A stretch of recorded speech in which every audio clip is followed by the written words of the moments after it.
guys, welcome back to the new video. I'm back with the latest update of Anupama यानी कि रूपाली गांगुली।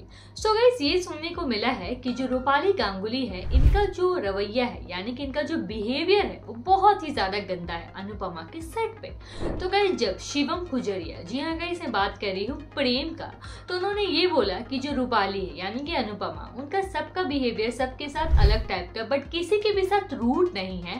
हाँ, हो सकते हैं इंसान सबके साथ तो क्लोज नहीं होते, किसी के साथ बहुत होते, किसी के साथ कम होते। इसका मतलब ये नहीं कि आप रूड है, और मुझसे तो उन्होंने आज तक ऐसा बिहेव किया ही नहीं। वो बहुत ही ज्यादा अच्छी है।